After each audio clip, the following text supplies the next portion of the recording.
Welcome back to the Brothers Woods podcast. It's your boy Josh here. You got Jared. Yo. We're down a member, but we have one that takes up 2 spots. And now everybody thinks Emmett's a really big guy. Exactly.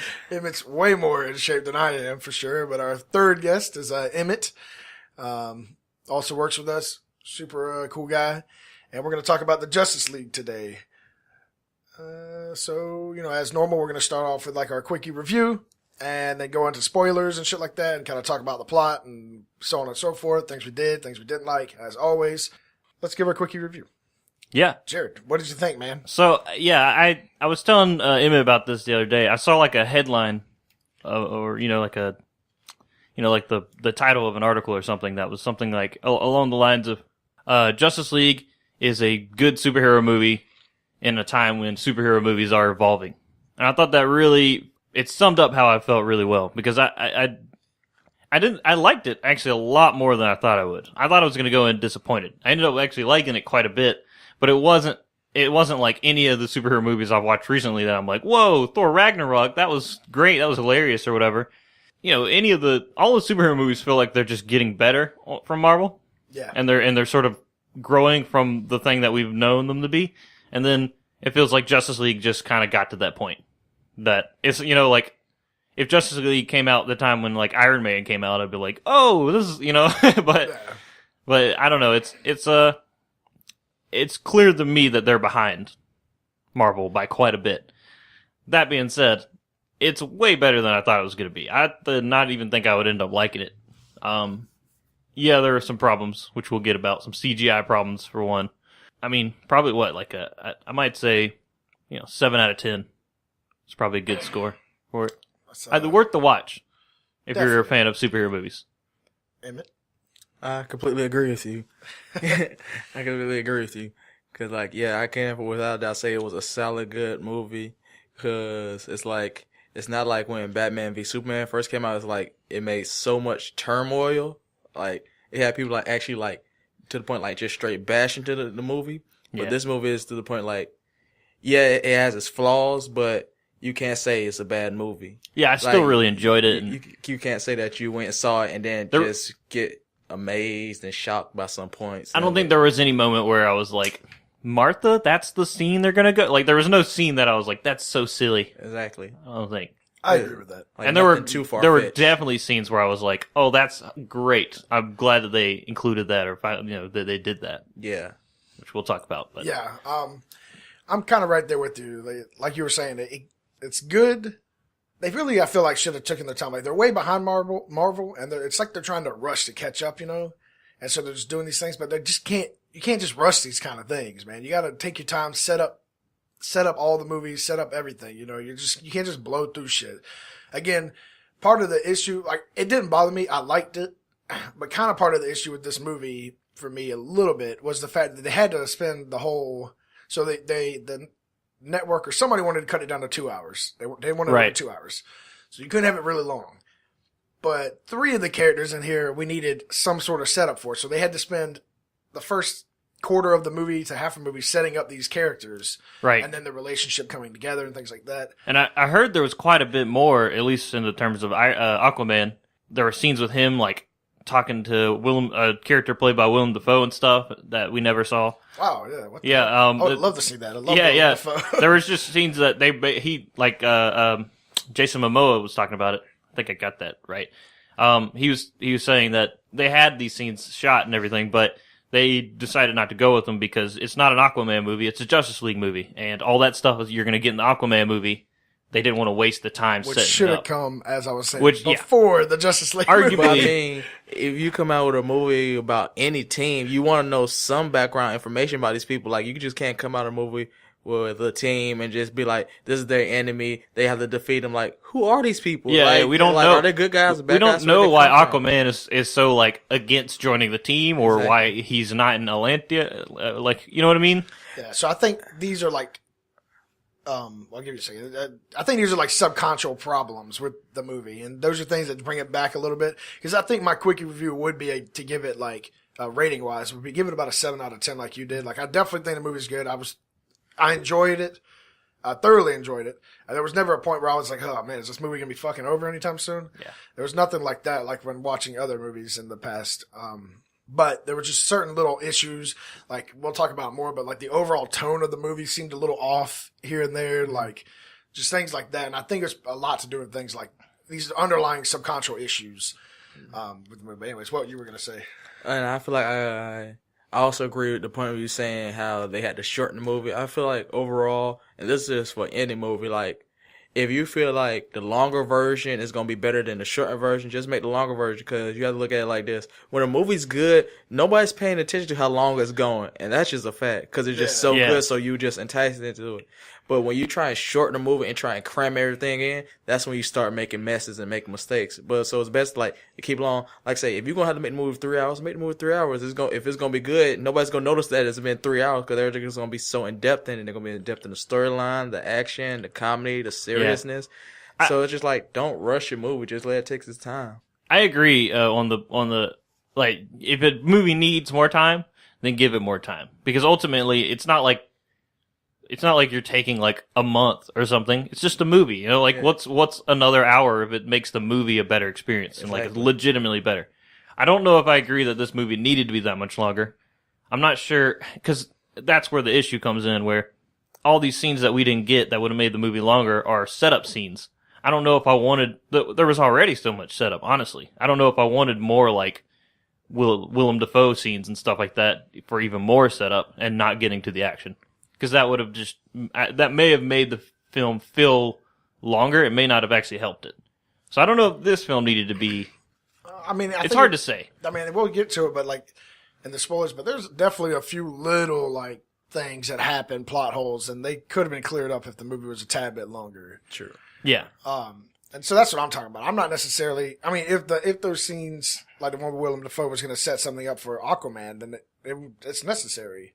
I don't know if that was because we didn't get to fucking see it. So yeah, I don't know. And it's they could have just did it for at least they could at least did it for just 2 characters. They could have did it for Aquaman and Flash, really, because basically we already got the whole thing on kind of what happened with Cyborg and stuff. Yeah, they kind of went over his story, exactly, right? Through the movie. So they could have just added those extra couple of minutes stuff just to give a little bit more information on Flash and Cyborg. What point in time is this the Flash, and what point in time is this the Aquaman? Right. There's some scenes in there that you notice that he's not the current Aquaman that you think he is. You get what I'm saying?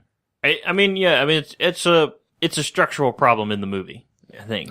But again, to the point earlier though, if they would have had those origin story movies out before the Justice League, you typically that's what I was thinking. Then you wouldn't need them. I don't want to worry about defining all the characters in this superhero team in the one movie necessarily, because I think that might be difficult. It might add to the setup time, and the setup time you don't really want to be and then the last 10 minutes they fight. You know what I mean? They get the movie. So I don't know if it would have been better or worse. Unless this is what they want from the audience, to they just bringing these characters nobody really knows about because they ain't give no background movie about them, so people are going to go see the background movie. Well, yeah, maybe that's it. What does this person want? So they wants their audience to be confused and lost about it. They want to draw you in. Some good psychological movies, you want to know what happened, how did this happen? It keeps you wondering, how did this come together like this? So I guess if that's what the role they're trying to do. That could have been what they were kind of going for. What would you give the movie out of 10? I would definitely give it 7.3. Woo! 7.3 over here. Got to step up on you. Like I said, 7.5, whatever, I don't know. We always do these scores, and I'm always higher than it's watchable. That's really what I'm thinking when I'm thinking, is it watchable? Do you need to watch it? That's kind of the terms I'm thinking. I definitely think it's watchable. Yeah. I think it's worth watching, actually. I think it's worth watching, yeah. You would not waste your time watching it. You would not. Yeah, I think you'll have a good time. There'll be some parts that you laugh. There'll be some parts that are really I think there are epic. parts when you leave, you're going to be like, did you notice that? And you're going to be like, oh yeah, I noticed that. And that'd be great. Some awkward parts that we noticed that. Weird. Yeah, and some scenes that does do it justice. Some scenes that happen that some scenes that really shine, which we'll talk about. I have one in mind right now. Yeah, okay. I also have one in mind. I feel like we all have the same I think it's the same one. Yeah. Me and Emmett were talking about it a couple days ago. Yeah, so overall, this movie's definitely worth seeing. It's definitely worth spending a little money on. If you want to see it in theaters, you can wait. If you don't want to see it right away, because at this point it's been out for like 2 weeks. If you haven't seen it yet, then go see it in the Dollar Theater or something like that.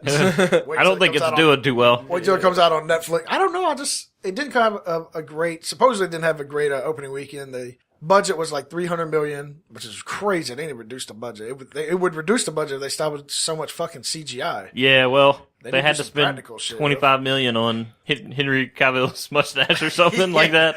Or they probably lost a bunch from that Batman v Superman. Cause I'm saying when it first came out, that had a lot of turmoil. Did that make money though? I don't remember if it made money. Well, I think It made money. yeah. It made money, but it's like the hatred that came after yeah. it was just like really intense. Maybe the hatred from that is now paying off in Justice That's League. what I was just about to get to. Exactly, because it's like they think like that's not gonna catch up with like if you're making like a series of movies and people knows that the first one is trash and it's gonna lead to the second one. People are typically not gonna watch the second one because they think it's gonna be trash. Too. And Suicide Squad 2 got kind of trashed. Exactly. Definitely. That's probably the worst one of their movies. Yeah. Yeah. So sucks for my boy Will Smith. Exactly. Yeah. And it's like I think when they gave him that role, they thought that would bring a lot of fan stuff. I mean, that was a big actor because I heard a lot of stuff like he was like really he shined in that role a lot, but it's like it's like hard to explain. Like that movie didn't get. I felt conflicted about his performance of that. We're not talking about Suicide Squad, but I kind of just want. Let me get like one point in here. Yeah. I felt conflicted about his role was it Deadshot or whatever. Yeah. Because I was like, I love Will Smith, and I think I like him in this character, but at the same time, Deadshot's like, to my mind, generally kind of like a bad guy and all, and you know, he's always concerned with like being the best shot and all of this. Will Smith, because he's like always got to be the hero guy, was just the hero guy again. I was like, I love you, Will Smith, but like, I don't think you're really doing the character justice. Exactly. But I couldn't hate him just because I love Will Smith. So. But anyways, for the opening weekend, they were projected supposedly to make 120 plus million. That's what they wanted and needed to make. I think they made 96 million the opening weekend, so they're not doing well. So they're definitely taking that hit from having 2 shit movies before that. And when I say shit, I enjoyed actually the first Man of Steel a good bit, quite a bit actually. And then even Batman vs Superman for the most of the part, I enjoyed it, even though it definitely had very glaring issues. I'm just, as y'all probably know by this point, one of these people who, even shitty movies I'll like. If they're cool. So anything with like a good action scene, you're like, it was pretty good. Yeah, it was exactly. pretty good. I don't know. I wasn't so big on Batman v Superman. That one got me a little bit. But Man of Steel, I remember, it wasn't that bad. It was good. It didn't blow me away or anything, but had a strong storyline. Things came together right. I just feel like for Batman v Superman, they tried to cram a lot in. Yeah, they really did. Which they shouldn't have. For example, Doomsday, for one. I'm going to go ahead and say Doomsday. Like, overall, I feel like the best thing about a Batman v Superman, anything, was that Batman v Superman. Exactly, was the beef between Batman and Superman. You don't need to add nothing to that because everybody understands the problem between them. I feel like anything Doomsday, without a doubt, should have been Man of Steel solo movie. You know what I'm saying? Agreed. Maybe a Man of Steel 2. Because that was like his main enemy. Like, that was one of his main enemies. Agreed. But, yeah, so for me, like I said, about the same, 7.5, 7 out of 10, or something like that. It was enjoyable. Yes. Very, very, very awesome. Certain sequences were very awesome, funny, whatnot. So, on that note, that's obviously, so we give it about a 7.5 out of 10 for everyone. Mm-hmm. You should go watch it if you haven't seen it. We are going to move to the spoilers part now, so if you don't want to be spoiled, you should fucking leave. Okay. Or you should I'll see you guys later. Before you leave, though, please like, subscribe, and share this with everyone because we love you and you love us. And we'll see you next time. Anyways, spoilers. Boom. Let's talk about it, Jared. And Emmett. Wow. Only I was Emmett over here. I was trying to hint that go ahead and start talking. I get a new car and all of a sudden you've changed. That's a inside joke you guys won't get. Well, I guess some of you will. Okay. Yeah, so we started the movie out. It was really good. There was really good sequence. We were going to talk about the sequence with the one we were kind of alluding to earlier with no one's helping me out here. The Amazons. Yes. Are we going straight to that or are we going to start with... We'll start at the beginning. I was just kind of talk about big scenes if you want to talk about while I find my place because not at my place. Oh, okay. Well, we're gonna eventually talk about. Definitely gonna talk about the Flash, but we'll probably get there when we get there because that'll be in the scene by scene. But one big thing to notice, the scene I was talking about when you leave and you're gonna want to talk about with your friends probably. I mean, not the scene. The thing is Henry Cavill's weird fucking face. Without a doubt. Because I was like, the whole time I was like, his face is off. Something's weird, but I can't Exactly. 100%. And then as soon as we left, Emmett was like, did you guys notice Superman's weird fucking face? Exactly. It's like, I don't know what was wrong with it, but it seemed like his facial structure was off, and it seemed like his teeth was off too. His teeth seemed like not real teeth. They seemed Exactly. like somebody took teeth, fake, mints or something and just stuck them up there. Yeah, It was weird. I feel like his teeth weren't straight enough. They were doing something to his teeth and ended up making them crooked. You know what I'm saying? Because they looked there perfectly fine in Man of Steel and Batman v Superman. Because they're real in those. Exactly. That's the problem. So I don't know what they did to his teeth or what they did to his face. But Well, if anything, I know he what it looked is, like Bizarro. And I know y'all all know who Bizarro is, and that's how he looked it. Especially as we'll kind of get there. But if you don't know, he had a mustache from Mission Impossible, the next Mission Impossible. Whichever movie he's one, in. yeah. He has a mustache, and the companies were being dicks to each other. They weren't going to let him shave it off. Well, he was contracted. Yeah, but I heard that they had asked, can we shut off, do this? Because, supposedly he wasn't even filming any scenes for it at that point. That's ridiculous. And they were just being dicks about it. They were like, no, he's got to keep it. It's in the contract. They were just taking shots at each other, I think. That's using Henry Cavill's fucking face. Do you see how serious this is? And do you see how serious these companies were battling over this? Like, it won't grow back. Don't put a fake one on. Those are really easy to make. Exactly. But like I said, they did that. They wouldn't let him shave it, so they decided they were gonna go and fucking reconstruct his face with CGI through the whole thing, which is insane to me. But don't get me wrong, CGI is great. It's just like that's crazy, right? That's such a. They spent $25 million. I don't know. Maybe that's not it. They said $25 million, but I think what they meant was they spent $25 million in reshoots, and that was part of the reshoots. I think is what they did, or something like that. Whatever. Either way, they spent a fuck ton of money just to CGI this thing out. It would have been like $100 for a fake mustache or super high quality. I mean, I don't know the actual price, but it certainly would have been a fuck ton cheaper just to give him a fake mustache if that was the case. Yeah, or they could have been to the other studios, been like, all right, we'll pay you $1 million for this man's mustache. Yeah. I feel that'll save us $24 million. When they use CGI, they try to make things look too perfect, but it's like when you notice some flaws in it, is what makes it look more real. Because when something looks too perfect, you think it's fake. Yeah. It's a thing with sound I learned about with that because you can remove a lot of noise from it or whatever. Yeah. And they say if you remove too much noise or if you put these things all over around the room in a certain way, it'll absorb too much sound, and so it'll sound like you're in a vacuum. Yes. And you don't really want that. You need a little bit of noise. Yeah, have a little imperfection to show that it's kind of real. Because some people at the end they want to kind of believe that this exists, so kind of make it real. Only use the CGI for things that you can't make look real. You get what I'm saying? Yeah. Or to do I like how they do sometimes the crossover where they'll do practical effects, but then they just touch it up with CGI. That's usually when you get the best. Exactly. When you get the best looking thing, it's usually they use really good practical effects and then really good touch up, subtle Case CGI. in point, Pennywise in that last It movie. That's what Which they I did. did That's not what they did for him. I just finished watching that yesterday. That shit was good. It was good. Nice CGI, really smooth, not too much. Don't use CGI. Try and make the costume and stuff first. You get what I'm saying? Try and make the costume for it and see how that looks first, and then compare it to the CGI. And I feel like some of them are just trying to go to CGI real quick, we can't make a costume or nothing that look like this. But it's some movie industries be making stuff that's you think it's fake or CGI, but it's actually really real. They made it for the scene to make this movie look even more epic and stuff. Yeah, I mean, the Star Wars prequels died on the cross so that we would know that only CGI is a bad move. Yeah. Those movies suffer from that greatly, and we all learned our lesson that day. And yet, here we are. Green Lantern came out. Ugh. Very true. Anyways. So to start the movie off, we get a little cute scene. What's crazy is I haven't actually seen the new Spider-Man yet. But I haven't either. I think they did the same thing in this. But they start off with a little shaky camera phone with two little kids looking at Henry Cavill as Superman after he's done saved somebody's life. And this is where you first really see him, and he looks a little weird too, which is weird. I don't even know if that was probably a reshoot, but like he looks off, like you were saying, looks like Bizarro in that one. And so you start off with that, and he's giving his little Earth is cool answer. I like Jane. What's her name? My woman, Amy Adams. Yeah. I don't remember her name now. Lois Lane. Lois Lane, yeah. So you get to start off with that, and then we move into is it go straight to Batman beating up the weird bug, the bug spy? Yes, that scene did come next. I know it comes pretty soon. And that was weird.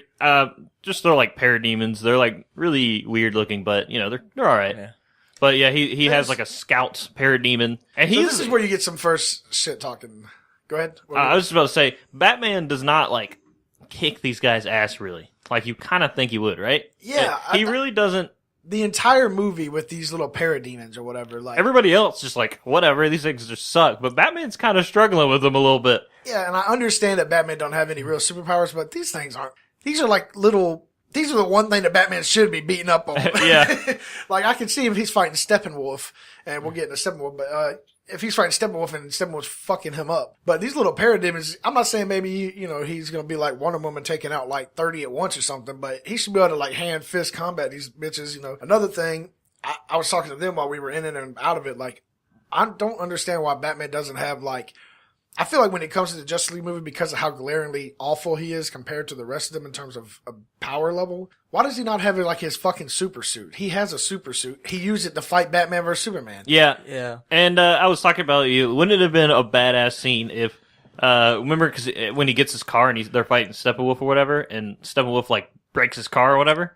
Would it have been hilarious if, like, Steppenwolf, like, pulls the car open and Batman's just in his super suit, just, like, starts fighting him, like, you think I'm done, but I'm Batman, motherfucker. I'm never done. But it's like, with them using it, with them, like, never having him in a super suit and just having him in his regular suit, they're actually doing the role justice. Because when Batman's a part of Justice League, he doesn't really use no like super suit. He just stays his capers though, because at the end of the day that actually works better for him, because like he can move faster, he can dodge. When he's in his super suit is meant to like put out a lot of damage and take a lot of damage. Yeah, that's why he only uses it for Superman. You're right. They have other people to do the damage. Exactly. And like damage. They have like everybody else is a heavy hitter on his team, so he feels as though he doesn't need to be a heavy hitter as well. I can agree with that. I just wanted the one scene where they pull out the car and then he was like, "Bitch, I'm Batman. I always have a plan."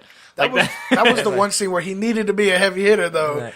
And like I feel like it would have been so awesome. Like either like the way you were saying it, or they just imagine this: he's driving a car. Hopefully you've already seen this. He's driving the car. He like I don't know, throws his axe or something, and like trashes the back of the car. The car like flips, and then as it flips, bro, the bitch is like breaks open, and then he like comes out and like hits the ground like he's fucking. Like he's fucking Iron Man in his fucking suit. Like that shit would have been so fucking lit.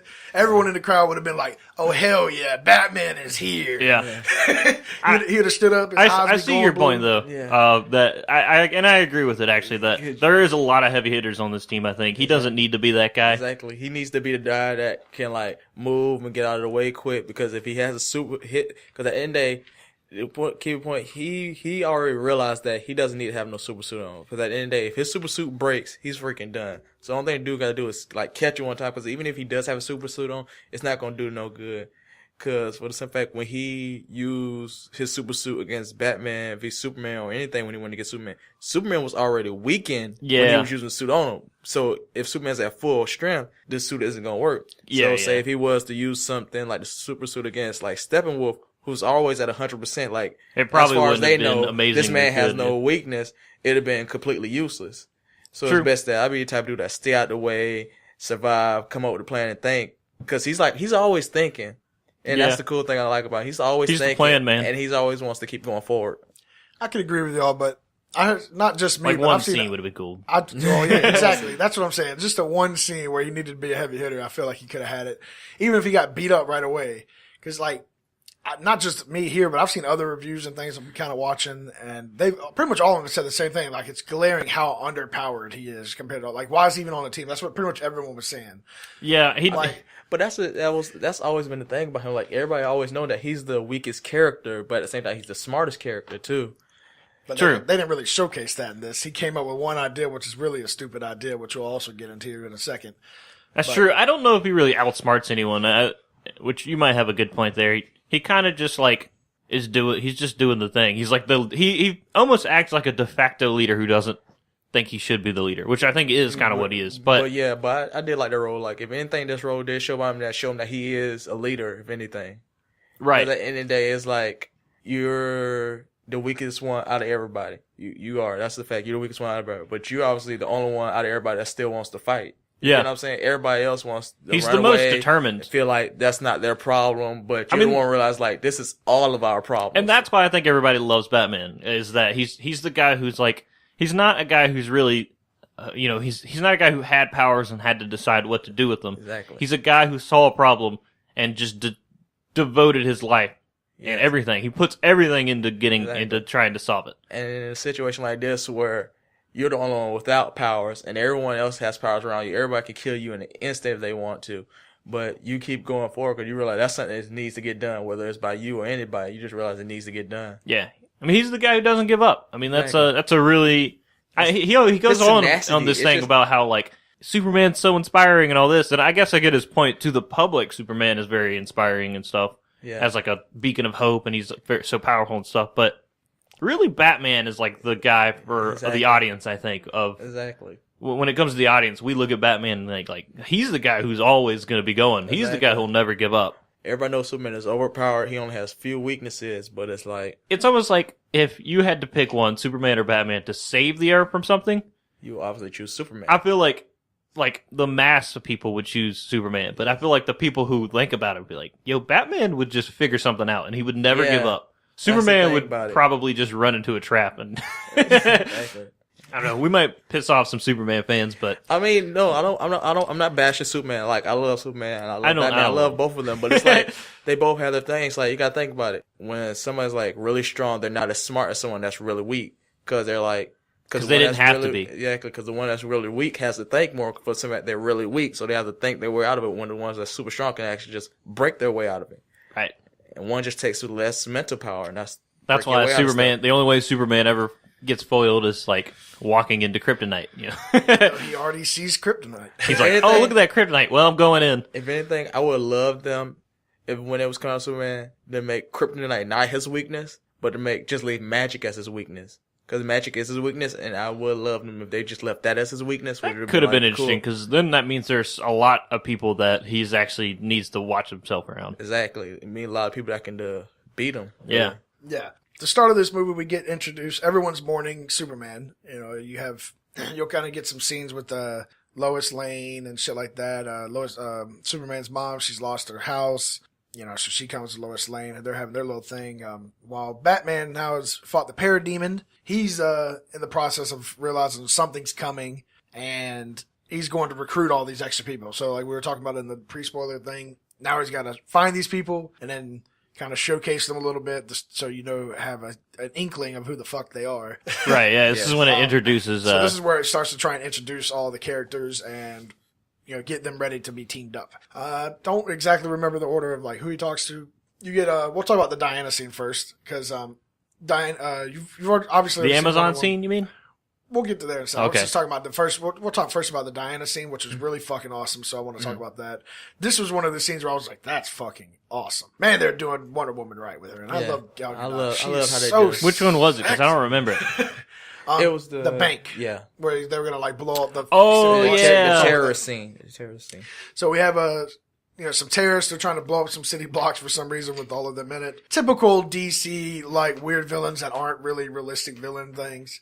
Because, like, I mean, they're just not, like, how you would imagine them. Yeah. They're very weird villains. They, like, the guy's, like, he dresses like he's, like, the mastermind of all this, but he's sitting here about to blow himself up, too. You don't really see masterminds usually blowing themselves up with them. Like, so it was kind of weird in that regard. But, you know, they come into a bank, they take it over, and Wonder Woman's here to save the day. She's on her off time. And I love the scene because it showcased her and her abilities so well. Like, you start off with her using the lasso to whip one of them up, Mm-hmm. and then to tell her the truth because the lasso of truth makes them tell the truth. I kind of wish they would have had that. What she did in her movie, like it had like kind of like burning effect. It was like when you struggled, like they didn't struggle at all. Which kind of wish there was. Well, they kind of skipped over that. He was just like, "What is this?" It's like you can't lie in this, and then they just went past it. Yeah, it wasn't a big scene. Yeah. But she uses that to figure out who it is.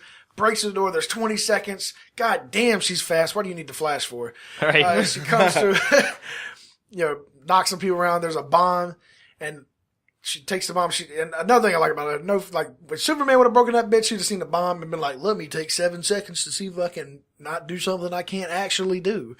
Right. Yeah. And then he would have flew off with it and saved the day. She didn't even try. She wasn't fucking around. She picked that bitch up, jumped up, threw it out into the sky, blows up. Comes back in, and this guy, he's like, fuck it. Well, I guess since I didn't blow up 5 city blocks, I'm just going to kill a few people here. Pulls out his assault rifle and just starts unloading or whatever. And I hear that scene was actually supposed to be longer, and I wish it was. She fucking, like, She super just blocks, speed like, every bullet, right? Blocks every bullet, like, as he's going across. Like, he's just sweeping with the gun. And she's just like, ping, ping, ping, ping, ping. Right. Which was an epic scene, but I feel like it was, like, a little too much. Because she was moving like fast. She had to was move. moving I mean, fast. she was catching every bullet in like a spray of an assault rifle. I wish, if anything, he had shot one bullet.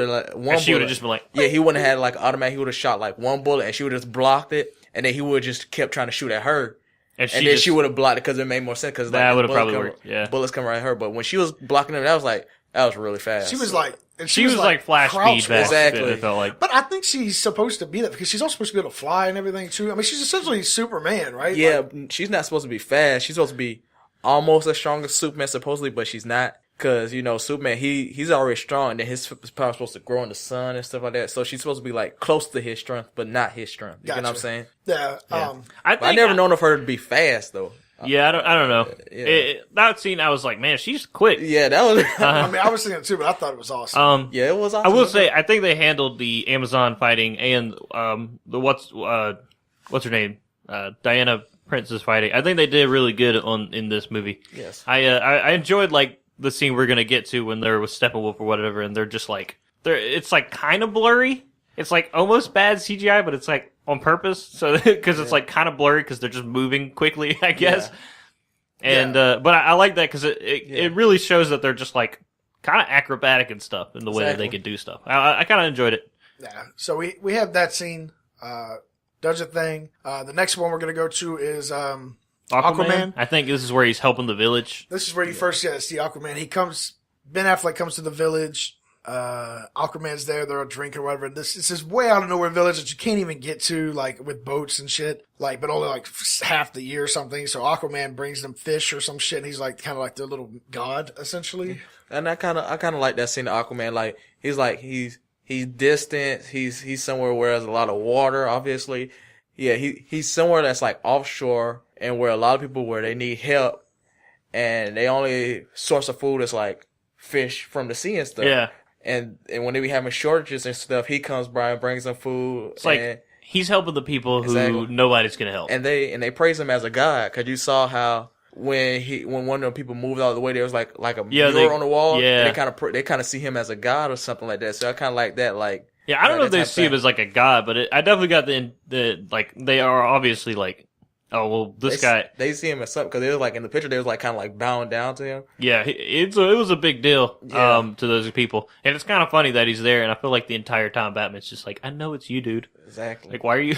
why are we talking to, like, in circles as if we don't know who you are? The initial, like, couple lines he knew, he didn't really seem to know until he saw the mural. When he sees the mural, it becomes obvious. But I thought before that, it seemed to me like he was like, yeah, well, if he was here... Which I'm not saying he is. I feel then like maybe he would just come with me. I feel like he kind of, if anything, he kind of suspected, because Aquaman said something slick.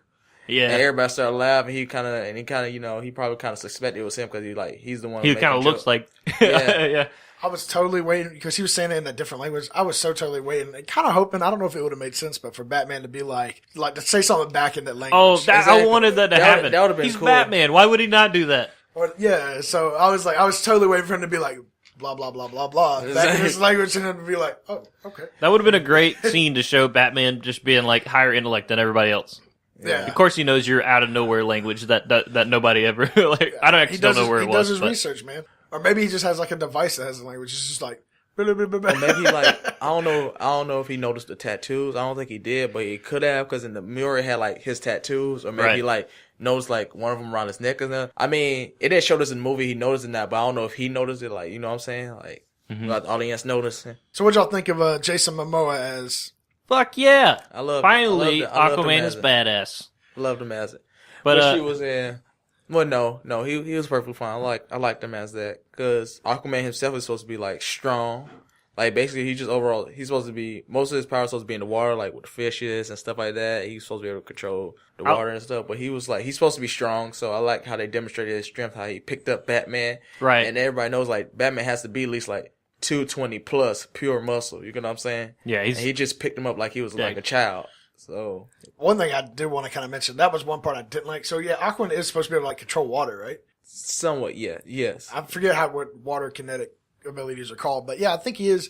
And they didn't really showcase him using it. Like they only showcased him using his strength. They showcased him using the water thing one time, I think. Yeah, That wasn't him that did that. Oh, was it not? That was I can't remember her name, but she's from the comics as well. No, No, not this. I'm talking about later later in the movie. when the pipe breaks. Yeah, And that was he has him. to hold the water back so they Oh can get yeah, away. I guess he did. You're right. Yeah. You're right. Okay, so he did. Okay, they showed it one. I think they should have showed it in the fight, man. There should have been like a stream near the city or something. He was just like blasting him with fucking water bending.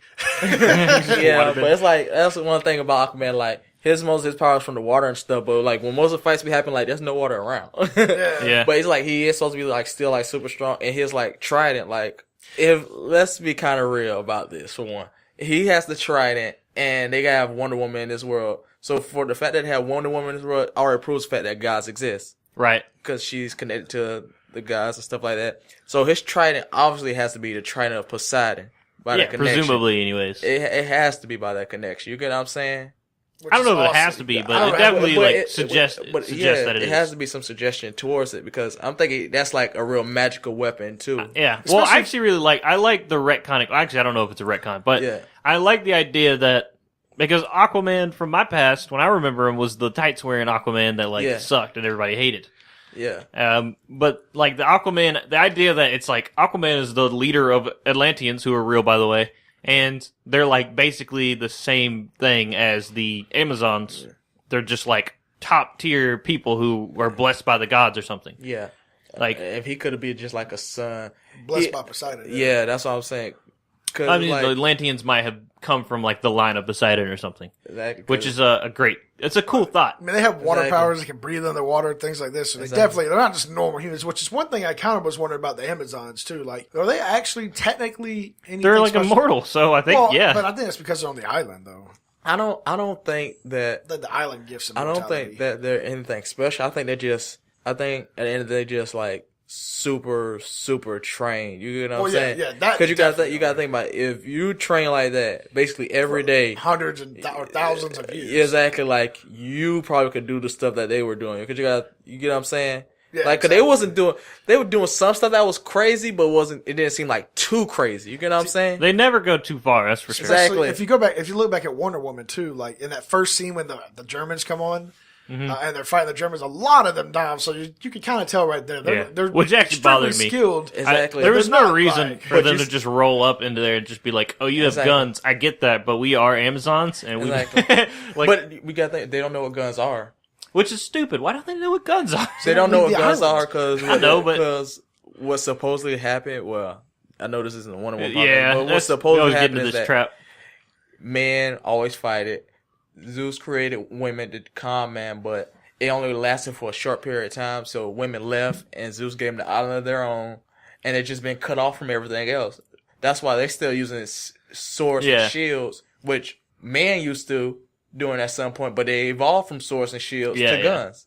Yeah, that scene kind of bothered me. I wanted to see them just wipe the floor with the Germans and be like. I mean, you did see some epicness, like when they all jumped off the cliff and shot an arrow to swing down. That showed that. I'm just thinking that they're not strong. They're just really like they're just acrobatic, really good. trained, and stuff like that. They're not super strong like Wonder Woman. Yeah, but anyways, back to Justice League. So the Atlanteans are obviously a little more different though, because they can use water kinetic powers and breathe underwater and shit like that. Talk to goddamn fish. Um, And this is a scene about Aquaman I didn't understand. Like, and this Aquaman isn't king. You notice that, right? yeah. He isn't I king. think he's like, he's a runaway. That's what she said. She's like, oh, the runaway child returns I think home. he's supposed to be king. But I don't know. We'll have to look for his movie, I guess. That's why I was saying, like, what current Aquaman is this? Because, like, current Aquaman, I know is like, he's the king of the sea. Like, when he walks through, everybody's supposed to bow down. You get what I'm saying? Yeah. Well, you don't know. Like, that's what we were saying earlier. Like, you don't have these origin movies before the actual goddamn team up, which makes no fucking sense at all. For fuck's sakes. But in a sense, it could make sense if they trying to have you interested in watching the second movie. Like, okay, who's this guy? Let's go watch him. Because I understand the fact that movies trying to, like, they're not trying to please the fans. I mean, they're somewhat trying to please the fans, but They don't care about the fans. they're somewhat trying to please the fan, but they gotta realize they're trying to catch the attention of people that don't know of these characters. Like, people that don't know of Aquaman, Wonder Woman, everybody knows Superman. I don't care who you are. Oh, but you don't mean the know- fans of, like, comic books. Yeah. Because at first, the fans of Joe was like, I think that's the whole point of the movie. Yeah, but it's like, they have to, like, get people who don't know nothing about it interested in it as well. So, like, cause most of us, like, we can already kind of put together, like, who he is and stuff like this and stuff like that. Cause we've seen him in, like, cartoon shows, comic books and stuff like that. So we already have our own background information. But you gotta think about, there's just some random kid or a random dude seeing this person, like, who is Aquaman? Why is he helping if he can only fight in water? Like, you gotta get what I'm saying? Like, can he really talk to fishes and stuff like that? I wanted to see where he was just like, I don't know, like drunk or pissed off or something. Maybe we'll get one in his movie where he's like talking to like a dolphin or something, but it's not like talking back. It's just like, I don't really know, man. I just feel really weird about it. And then the dolphin's just like looking at him and you're like, can the dolphin understand? I feel like that scene, they wanted to put in there, but it would have been too kiddie at the end of the day. You think about it, would have been too kiddie for him to talk to fishes and stuff like that. That's too much to the show. I bet we'll get one in his origin movie where it's like, it just perpetuates the thing like, he's talking to fish, but does the fish understand? Exactly. Yeah, we'll have to see when they get to the movie, because they're also going to have to do something about their dialogue, because in this movie, they only do dialogue in the water bubbles. So we'll see how that works in the actual movie. I can't wait for it, though. I don't know how I felt about that. I guess. I mean, I bet in Atlantia it's going to be like, because you need air to speak. Yeah, that's a good point. I bet in in whatever it's going to be, like an open city. It's going to be like it's not going to be a water city. It's going to be like, it's going to be like a Rapture or something. I will say, to your point, I am really fucking excited to see Aquaman now. I think Jason Momoa did a fantastic fucking job. Yes. He actually brought the character, for me, way more to life, because like Jay was saying, the Aquaman, me and him are used to from like Teen Titans or comics or other shit. It's just like this really tight wear, and like, yeah, he's badass in the water. Yeah. But he's not really like a strong. You never like, oh yes, Aquaman. I'm gonna be Aquaman for fucking Halloween. Mm-hmm. Growing up, you're like, who the fuck is Jimmy Aquaman? Exactly. What the fuck? Like, I'm super excited for it. I think Jason Momoa did fantastic. I really liked his little origin. I like the little city scene, like with him, like where he's kind of like their god. I fucking love that whole scene. I think I liked it when he, at that point he was like more Aquaman, and I really like that. And then as the movie goes on, it becomes more like Jason Momoa Aquaman kind of thing. Like, you get Jason Momoa's characteristics in there, where he's telling the jokes and shit later. But I mean, it was really good. I loved it. I'm ready for it. I'm excited for that. Yeah. Yeah, because I know the Aquaman we know from like TV shows, comic stuff. He's like he's real. I also wish they would have kept him as, I don't know. Cause Aquaman, I know from like TV shows or comic books and stuff, he's like a real king, like, you get what I'm saying? Like, he acts like a king, cause he is the king. He ended up becoming the king, so he acts like king. He like says things like in the way of a king, like shout not move, like, he speaks like a king. Yeah, he speaks kingly. Yeah, I got you. I know so what you mean. I wish it was something that would have been in there, but it's like, I bet we'll get to there. Yeah, this is I guess he's probably going to get a movie or whoever knows how many. It's in 2018. So. It's a fact. yeah. I'm just saying, like, his character could grow to be like the king, like King Lee, I guess. Where he, Exactly. well, I mean, and you know what? He's definitely not soft spoken in any way. Oh no, He's Jason Momoa. Anyways, what's the next? Next, scene, probably? we can go to Ezra Miller's Flash. That's another person whose origin story I might be interested in. Yep. Of Which, course. I mean, if you watch the TV show, like me, and I think Emmett's watched a couple seasons, kind of already know a lot about him and his background. But you see him going to his father's in prison because his father, quote unquote, killed his mother, which if you know anything about his back, that's not how it happened. That's not true at all. Yes. But he was blamed for it. So he's trying to get his father out of prison. So he's kind of stuck in this limbo of his father. He knows his father's innocent. He's trying to get his father out. So he's not really living his own life. But at the same time, I'm pretty sure this is what pushes him and motivates him to become like a CSI kind of person. Like he becomes like, like a crime scene investigation person. And that's what you see him kind of getting into by the end of the movie and whatnot. What did y'all think of Ezra Miller as the Flash?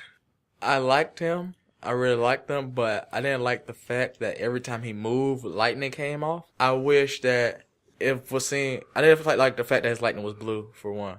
Because in everything. Because it's usually yellow. Yeah, yellow, orange, just like orangey. Or orange way, yeah. Yeah. So I really didn't like the fact that his lightning was blue at all. Overall than that, I liked his character. He did seem like, if this is supposed to be a younger Flash, I can deal with it. I don't know. Cause some points he seems like a little too kiddie. But I like that. I like where he's starting. I like this as a start for him, where he's like, one thing you'll see in this movie is that he is not combat ready at all. Okay. He's like, I haven't even been in a fight. I've never been in a fight before or something like that, which blows my mind. Like, how did you get the suit? How did you decide to be that type of guy? And yet you've never used your powers in a fight situation. But I'm excited to see. If you move, I'm not saying he couldn't do it. I'm just saying, like, it blows my mind that he's, like, apparently dealing with criminals. Or maybe not dealing with criminals yet. I don't know. I'm kind of wanting to see where is he at. If you're dealing with human criminals and you're the Flash moving at Mach 5, they don't even see you. You don't have to fight. You literally just tie them their hands behind the back without them noticing. Exactly. But he's like scared to, like, deal with those situations at all. He's scared because he's been dealing with human criminals, not parademons. Yeah, and a god, whole different caliber, and a new god. Because you got to think about it. If he just moves like his regular speed. I actually loved how they were like, we're gonna hold him back a little bit for this one, because I do think he'll obviously get to the point where he's gonna be like full Flash. But I liked in this one that he's like, just the most he'll do is like tap people. You know what I mean? Like, he just pushes people. That's it. And he doesn't, like, roll around and punch people in the face. And I also liked the fact that his role also showed, like, Batman's leadership skills. You get what I'm saying? Like, right. When they first come across Steppenwolf, and Flash doesn't know what to do because he's never been, obviously, in a real fight or confrontation like that before, so he doesn't know what to do. And Steppenwolf has hostages and stuff. And he goes up the stairs, look like he's about to have a panic attack. He asks Batman, like, what did I do? Like, I've never been in a fight, what did I do? Batman just told him the simplest thing, save one person. Just save one, and then what? You'll know. Exactly. And that's just brilliant. Like, that's just the hero, that should be the hero, that's the hero's number one rule, save someone. Yeah. So I feel like that shows Batman's, like, leader skills right there. Like, I mean, and, like, understanding of the situation. Exactly. Like, save one person, and then right after you'll know exactly what you got to do, which is continue, just keep doing it. I actually had that written down. Exactly. That was one of my spots, or because there's a few spots where they have phrases or quotes, I guess, that they say, and they're really good. This movie has some really good dialogue parts like that, and then some ones that aren't really good. Mm-hmm. That was one of them that was really good. I really like that from Batman. I really loved that part. Yeah, he ain't trying to tell him, like, oh, take out as many bad guys as you can. He said save someone. Save one dude. Save someone. So he showed you, like, what Batman's, like, mentality is already at. He's caring about saving someone. Yeah, and where to put Ezra in the plan. Exactly. We'll call him Ezra instead. But as far as what I think about him, like Ezra Miller specifically, because I know a lot of people find him annoying, which I've heard. But I don't actually really find him to be annoying. I like his character's got a charm to it. I think he was funny. He was kind of supposed to be he made really annoying. good funny faces, as we'll talk about when Superman comes back. But I think what made him annoying is, one, he doesn't really look like the Flash is supposed to look like. Yeah. Well, that didn't bother me because Two, I haven't seen. I saw someone else's review, and they were talking about I saw a few people talk about this actually, and how he's kind of making choices for the character that he really shouldn't be making. Things like at one point he makes a comment about him being a Jewish boy, so he just now put in canon that the Flash is Jewish. He totally did. And that's not, I don't think, reality in the actual comic books. I think it is now. Yeah, exactly. But that's what I'm saying. He's I guess the person I was watching, they were talking about being kind of selfish, like a selfish actor. Like, these aren't decisions that you're supposed to be making. Well, who knows if he made that? I mean, that could have been Joss Whedon dialogue or Zach or whoever wrote it. Most people seem to think that was just his ad lib. and they kept it in. Supposedly there's proof that that's what it was. I would say, like, what do they know? What do you mean? I don't know. But I think that's why people have a problem with him. It's like little things like that, and then little like annoying things like, again, the fact that it's just, I don't know, he doesn't really match up to what he's supposed to look like. For me, I enjoyed Ezra Miller as the Flash to some degree. I liked it. I do much prefer. I don't know his name, but from the TV show, I like that guy as the Flash a lot more. I actually wish he would have came to the movie. Yeah. Everybody thinks that, but like I do agree with you said, like he actually doesn't look like the Flash.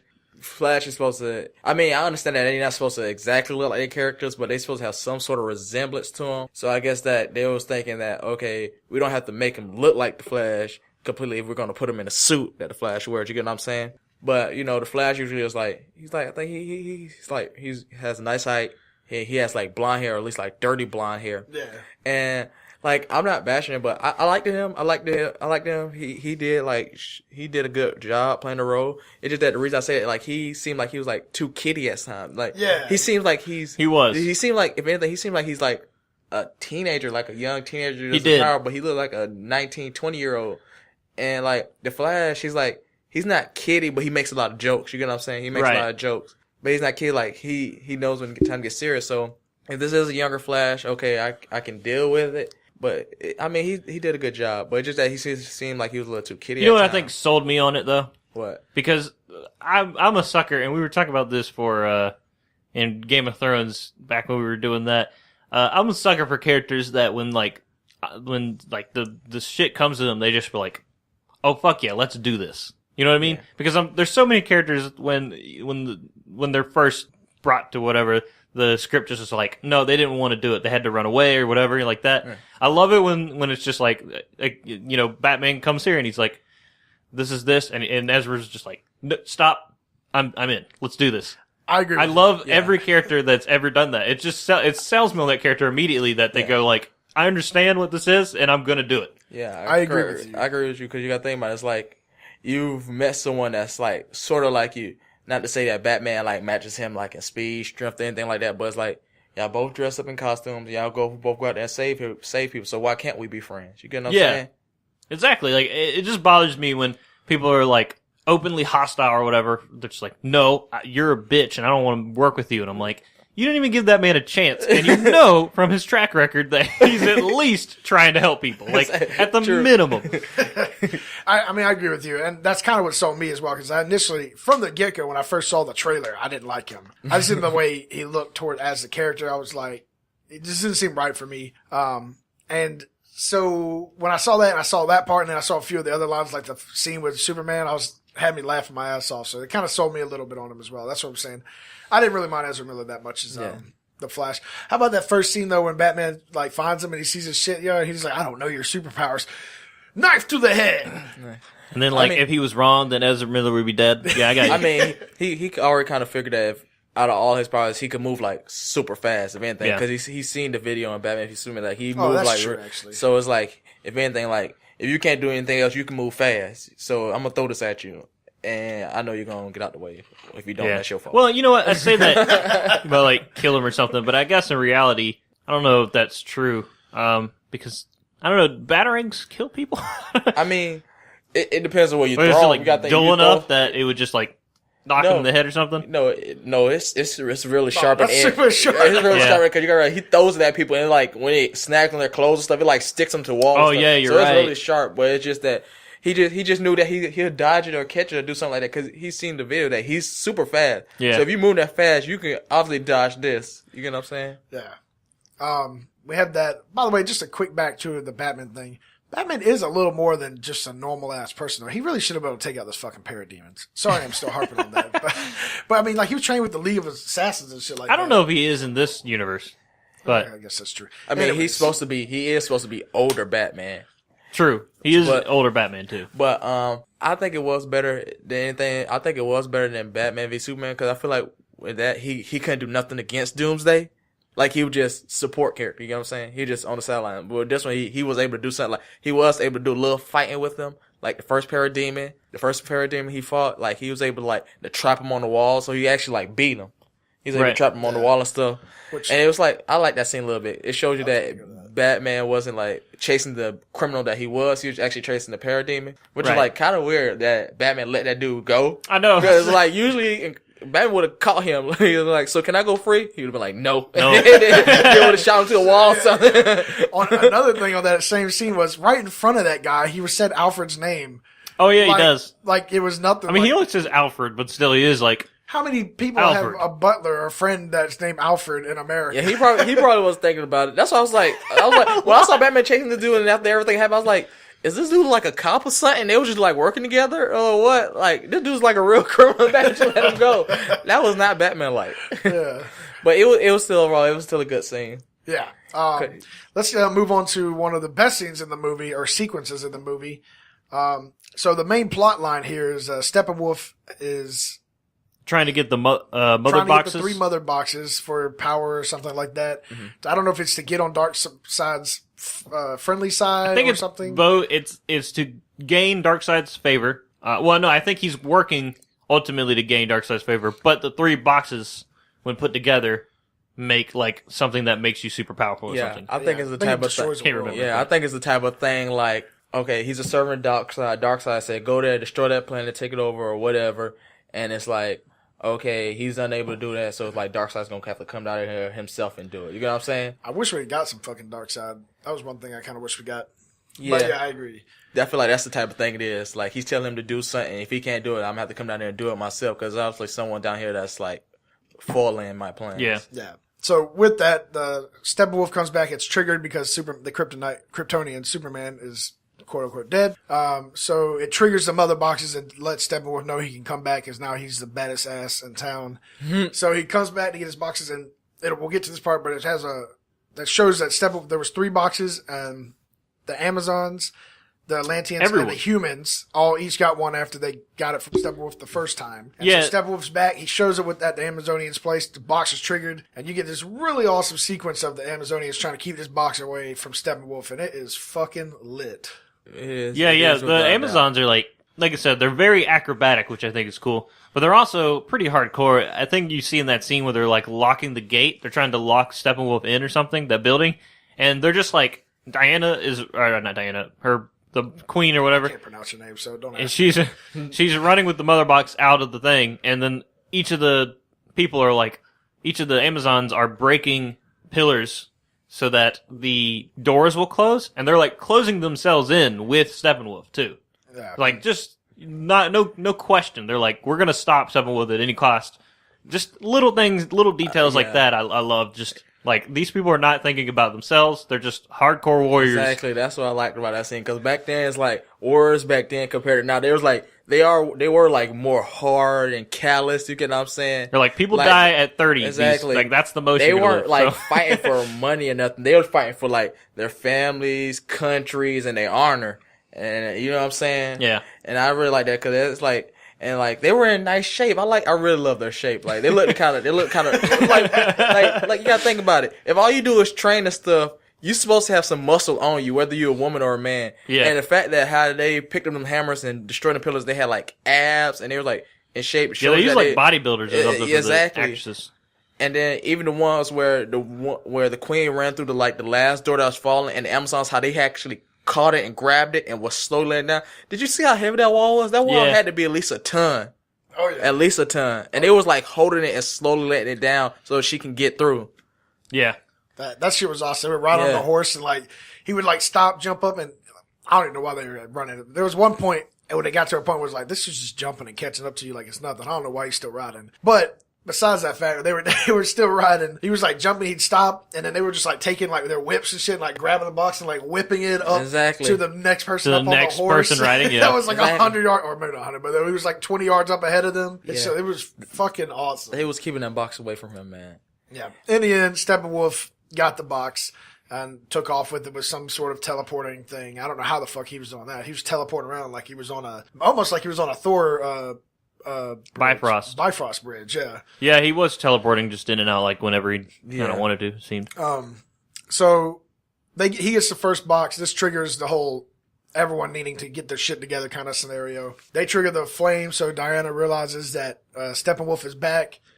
So, this is what causes Diana to go to Batman, and they start their recruitment essentially. This is he had already been starting a recruitment, but He was like this is trying where it's to, like, let's really get the shit and then going. they get together and they're like, all right, now we need to recruit these people for real. Yeah, and then this is where Diana tells the story of what happened, like we were just alluding to. And this is another scene in the movie that I thought probably the two of the three best scenes in the movie for me, which was the one I just mentioned, the Superman scene when he returns, but we'll talk about that in a second. And then this scene where they showcase this like ancient battle.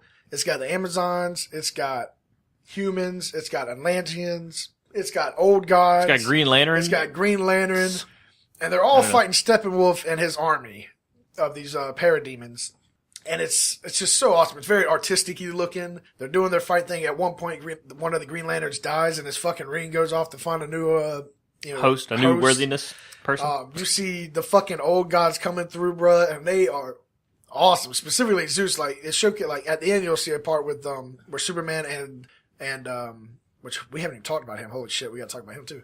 But Cyborg? Superman and Cyborg have to use both their power to break apart the box. Zeus in this old scene, on his own, just blasts those fucking boxes apart. Like, the dude was strong as fuck. Yeah. He was blasting bitches with lightning. And if anything, if I do give credit to Justice League for anything, that was a bold move. You get what I'm saying? Like, to introduce, like, it's one thing to show that the Atlanteans, the Amazons, and the Green Lanterns was there, which was a cool scene to show that they all fought him, but they include the gods, To like be like, Zeus. oh yeah, and all the gods existed too. That was a here. bold, and that could have went bad, but I think it did really good. I think it would, yeah. Because you can already see that, okay, they already exist for the simple fact Wonder Woman exists. Yeah, So well, she exists and Ares exists. Exactly. Both of them are like demigods. Exactly. So Ares is the son of Zeus, so it makes exactly. So it can make sense that Zeus can exist in this universe since she exists. So I feel like that was really good, and I feel like that also shows, like, with the whole Green Lantern scene, one of the Green Lanterns fight, and showing that Green Lantern will be joining the team soon, if not the next movie or the movie after. He will be joining the team, which is cool, because I know a lot of people are like waiting on Green Lantern, me included, because it's like people really didn't like the Ryan Reynolds Green Lantern, and I know people are probably hoping that when they bring him back, they'll bring him back like the right way. So that was really a cool scene by itself, and it was just really great. Like, how they were fighting. Cause I was noticing that in trailer, like, this looked like a whole war. Like, when is this happening? Like, yeah, this is, it's cool. It's like, oh yeah, and there's this awesome war that took place. We should have that movie. But I like how they set it back as like a past scene, showing that it took everybody to come together to defeat this dude. Yeah, that definitely set the tone of how strong you needed to be, I think, to beat Steppenwolf. Which makes it obvious to, I mean, I guess what that does is make it obvious that the plan to bring Superman back isn't as crazy as you think, because you might need Superman because he's like the unbeatable guy, basically. Yeah, he's the reason he came down now. But so we move on. They're starting to get their team together. Like I said, we didn't really mention Cyborg, but Cyborg has his little thing. What'd you think of Cyborg? The guy playing Cyborg, real quick. I thought it was good. I thought he was okay. I liked his tone. That's what I really liked his tone. Like, a dude that went through a tragedy and stuff. I like how he was just like how he was speaking, how when he walked he sound heavy and stuff like that, and he was huge. I just really liked his tone. Yeah, I really loved his, like, and what he sounded like. He was upset. Like, he felt like this dealing with something. Exactly. This was like a curse to him, which every time you were introduced to Cyborg, it's like that's how he felt when he's like first introduced, because he's like sad about it. Like, he's sad about what happened to him. Like, he actually doesn't want to live like that. He wants to die, but it's just that he doesn't sink that low to kill himself or bring himself to that. You know what I'm saying? Right. But I really like this tone, and that it was just really like ominous and like, wow, like, yeah, his was like a real, like, not only did I not ask for powers, but like he had the whole thing going on, the thing going on, where it was like, people, like, I can't walk out in public like this. You know what I mean? Exactly. I can't live a normal life and have the superpowers. Exactly. Yeah. I don't even understand what's going on with me. I don't understand how to control what I am or anything. You know, like he was a very. I like that part a lot. Yeah, and like how he was saying, like, he has a language in his head he doesn't even understand. It's like, whoa. Yeah. You know what I'm saying? It's like I wake up the next day and I have different abilities. Like, I don't know what the fuck's going on. Like, it's really confused. Like, he's upset about it. Yeah, I agree. I like Cyborg a lot. I like how they did the little twist because I'm pretty sure it's not this way in the source material, but like they did the twist where his abilities come from the Kryptonian mother box computer, whatever thing.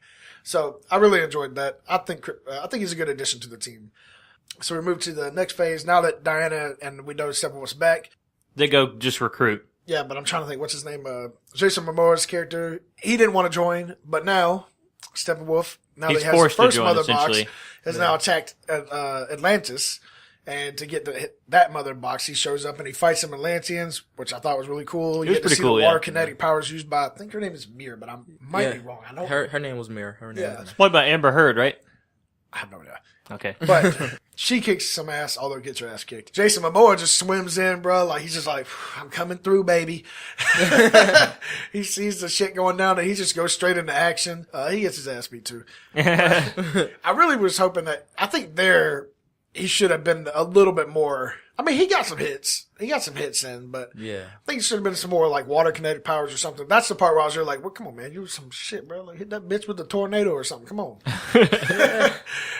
It was a very quick scene, if I remember correctly. Yeah. It kind of felt like Jason Momoa shows up, they like fight for like half a second, and then they just take the box. And like, I can see that being like, I don't know, I can see that being like one of their problems with Aquaman, because like, they wanted to like demonstrate his abilities, but at the same time, they don't want to make him seem too kiddie. You get what I'm saying? Like, talking to the fish thing, like it seemed cool, but like on a kiddie level, and him like using some water, like him just like swiping the water and a big whirlpool happened. But I don't know, I think they don't want to make it seem too kiddie, but sometimes like you gotta put that stuff in there to make it look more epic. Exactly. You gotta take that risk with it. That's the part where we see him. He's like, all right, they talk in a little water bubble, him and Mir, when she's like, welcome back, stepchild, or whatever. No, runaway child. Runaway child. Yeah. Welcome back, stepchild. I am your stepmom. Whoa. Runaway. But, and he's like, I guess I gotta go fight. She's like, I guess you do, because your mom or your dad or whoever, they would have been up there chasing that dude already. What you still doing out here? And he's like, well, I need something then. And that's when he goes to get the trident, bro. He's like, let me go get my powerful ass trident that was owned by possibly my father. Yeah, it's like, that's one scene like, well, I know, it's okay. We already know he had it, but it's like, the fact that they say he was a runaway, like, because usually when you have the trident, you the king. You get what I'm saying? Yeah. So it's like, did they just leave it somewhere since, like, say if the father had passed, so they just left it? Yeah, so probably. I think the case is it's his. He's technically supposed to be the king, but he ran away. But he doesn't want to fight because of. So how did they go down? They said his mom left his dad, or his dad left his mom. I don't remember. It's been a couple weeks. See, I'm trying to figure out, is his dad's. I think his dad might be Poseidon. Like, he might be a demigod like exactly, because it has to, like, you have to kind of. You can't have one without the other. Like, you can't have him with the trident of Poseidon and say, no, he's not the son of Poseidon. And you got Wonder Woman existing in a world, and she's supposed to be something created by Zeus. You get what I'm saying? Yeah. You can't have one without the other. So on that note, let's see, after that. That's how he's recruited. That's how he finally shows up. So now you pretty much got them all. They had their little thing with Cyborg. He didn't want to join, but then I guess he got, his dad gets taken. So this is what leads to the next thing. His father gets taken, and so he's like, all right, I guess I'm on the team. He has to join, and Ezra Miller, as we said, is down the entire time because he's cool. Until they get there, and he's like, wait a second, I have to fight? What did you think this was, Ezra? The fuck? So they get there, his dad's taking, Steppenwolf's going around trying to find the third box now. The humans somehow had the most efficient way without having the most efficient way. They like buried it. They just buried it in the woods, I guess. So he's trying to find the third box, and he's attacking people who've had connections with it or whatever. And it's obviously Cyborg's father has, because Cyborg used the third box to create Cyborg. And he takes his father. They team up to go get him, and this is where we get our next kind of cool little action sequence and so on and so forth. Show up, we have that line we were talking about with the Flash. So they're there to save people. There's some people being questioned by Steppenwolf and his little parademons, and they attack, man. They attack to get the people back. Attack Steppenwolf. Flash saves one, then saves another. And another, he realizes, okay, I don't really necessarily have to fight. I can just save it. This is where they all meet up, I think, for the first time, right? Wonder Woman, she's kicking some ass, as always. I love that little scene where she's falling for her sword, and Flash is like, oh, I can help with that, too. And just pushes the sword back to Wonder Woman. That's pretty epic. It shows you how fast he was moving. Like the level of his speed. finally demonstrating like, cause it's one thing for it to be like in TV shows, cartoons and stuff, but to actually like see it in like big time movie, it was pretty epic to show you how fast everything was just like, everything, he was moving so fast that everything didn't even look like it was moving anymore. Cause usually like when you go fast, everything's supposed to still be like slowly moving, but nothing seemed like it was even moving. Like she seemed like she was still, the only thing he did was push it up. All he did was like poke it. I love it. They I love totally how they just stole go like, that sequence of scene though from Quicksilver. Quicksilver. And Marvel. Every Quicksilver thing is like that though. It's like, that's just a really good speed demon type but character it's like, thing. It's already been clarified that Flash is faster than Quicksilver. For the simple fact, Flash has the Speed Force. You get what I'm saying? Yeah. Well, he might be. I mean, that's cool. I was just saying that they stole the scene though. Like, because if I don't have you seen that scene with the Quicksilver where he just runs around and pushes everyone? Obviously they stole that scene because Quicksilver came out first. You get what I'm saying? Yeah. But that's how the Flash is actually supposed to be, though. He's supposed to be like that fast. Yeah. That's how I see it too. Like Quicksilver came out first is That's why. that's the only reason it came out. Yeah, I mean, it's like that quote from Brandon Sanderson's book, you know? Anyways, so we move to they saved them. They have the scene where Batman again is... This is the scene where Batman gets in his car, and I was hoping that they would have No, we're not there. We're still at this part.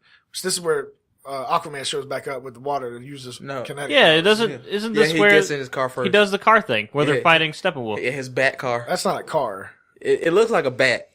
Yeah, that's a spider. It looks like whatever. It looks something like a bat, though.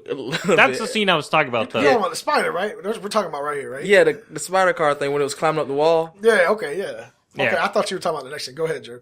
No, nothing. I'm just saying that was when I think he should have gotten into the power suit. Oh, I thought I was talking about the last scene, actually. When he was driving around in the actual car.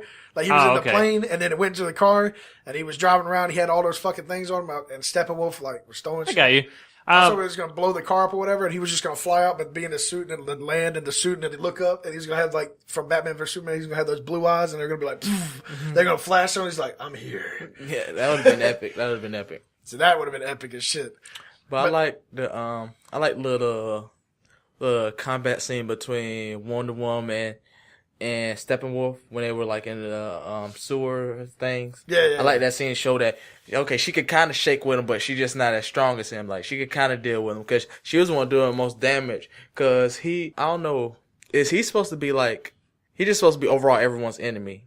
Cause I'm like, is he supposed to be more of like on the side like of a guy's enemy, like Steppenwolf? Is he supposed to be like a guy's enemy, or is he supposed to be like more of like I think humanity's enemy. So Because like in the past, you saw like he was trying to destroy the Earth. The humanity. He's just everyone who's on Earth's enemy. Okay. Yeah, he's everyone on Earth's enemy. Okay, but yeah, because it just seemed like He's the like type of the energy, like type of dialogue and stuff he had between the Amazons and stuff. Just made it seem like he knew of them like a lot. Well, yeah, I think that is the case. It's because, I think the Amazons and the Atlanteans he knows by far the most because those are the ones that they're essentially immortal, so they've all been around for thousands of years. Yeah. Whereas the humans, obviously, we live 50 years and die. So he doesn't really know any humans like that. Even in the past, like the humans have always, I think, been the weak link. Yeah. In reality, like they had maybe the numbers for the army, but they're not special in any real way. The Amazons and the Atlanteans and Green Lantern and all them are powerful and whatnot. Okay. So I think that's it. But I agree, man. Like that was one part where it's kind of glaring, man. Like the rest of them are trying to do their thing, find these parademons, but none of them can seemingly hang up with Steppenwolf except for Wonder Woman, and then Aquaman kind of too when he kind of shows up finally. But yeah.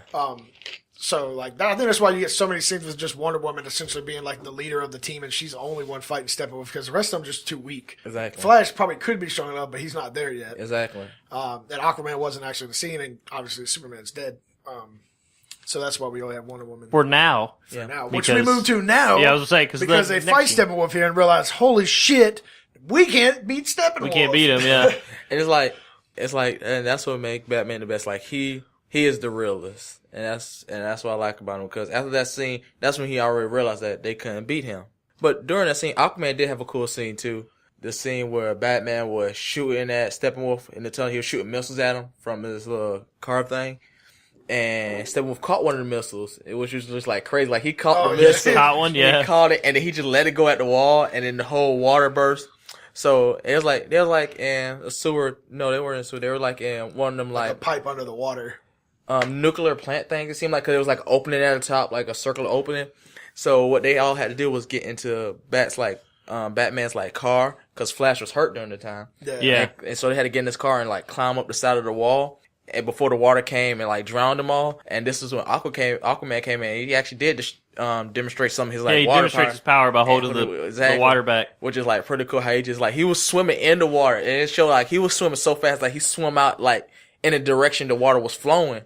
He swam out into that front part and then he just stopped and he held it for a while, which is like pretty cool. Yeah, it was a cool scene. I like that. I liked Aquaman a lot more. That was one of the things I liked most in here because Aquaman, again, like I said in the past, was really shit. But yeah, the new Aquaman is badass.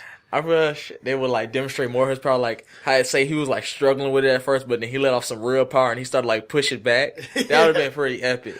Oh yeah. So from here, like we were saying, this is where they realize they can't fight Steppenwolf on their own. They need the Kryptonian back. Batman has this ingenious idea, which we'll get into. Not really in my opinion. I think it was a really bad way to bring him back. I'm just going to come out and say it. It was a fucking, like, because in it just doesn't make sense. In Batman vs. Superman, we see rocks floating on top of the goddamn casket. So we know he's still alive. Yeah. But then you get this one, like, oh, well, actually, he's not alive. And they're like, well, we got to bring him back with this really intricate, weird, dumb way where we have everyone kind of working together. It just seemed kind of like a cheesy way to bring him back.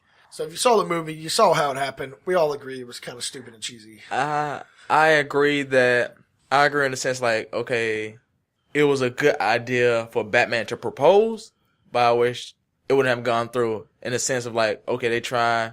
Cause I wish in the sense that Superman would have already been alive, but no, I would have known about it yet. He would have been somewhere just. That's he what I. He just would have been wanted. somewhere weak. But so I wish it would have been like a sense of like, okay, that's a good idea for Batman to propose, and they try to do it, but they're unable to do it because they can't find Superman. He's just off somewhere like obviously his like alien ship. Like, he just dig him up and he's not in his chest or whatever. Exactly, his casket. I really loved it like that, and he just would have been in his like he would have been in his alien ship. He just would have been in it like a pod. He just would have been weak. But he could like still hear stuff and he would have wanted to go, but it's like he wouldn't have been strong enough. So like say he would have left out of it in the ship. So it's an alien ship. So it could probably give him like a pretty exact diagnostic of how where is he at power physically. level wise or whatever. Yeah. It would have told him like you're only like at 50% of what you were, which would have made like a good scene for him, like not to be too overpowered, so he can like so that he wouldn't just show up and demolish. Exactly, and that could have been another way for them to introduce the black suit, which I was like really upset that they didn't have, because that's like supposed to be one of the like cool things Superman come back, that he's supposed to have like a black suit, and like his facial hair is supposed to be like kind of grown out because he's like weakened, so it's like. Well, it's like, yeah. He could have had the mustache then. He could have had the mustache then, yeah. He could have had the whole beard. The whole beard. But yeah, I feel like I don't know. If they would have did like that, it would have been really more epic. Sorry. But it was like... I was just going to say I agree with you. We were talking about this the other day. And it would have been cool because they could have sent, like you were saying the other day, they could have sent Flash and Cyborg to dig him up. Like, all right, we got the cube, Flash, Cyborg, go dig him up. They go, which they did. You know, they were digging him up. But then they could have got to the bottom and been like, oh shit, he's not here. Exactly. Exactly. And Flash could have made a little quick joke, rock, paper, scissors for who tells Batman. You know what I'm saying? Yeah. Exactly. So I agree with you. The way they brought him back was stupid. However, this is one of these other really good scenes that I really liked. Once he was then brought back, that was one of the best scenes in the movie. Exactly. This is when you get the Flash scene, which I love. Probably my favorite scene in the movie. Which is, he basically, Superman gets back and he doesn't recognize him. He's just like pissed off at him, essentially. He's just like, what are you doing?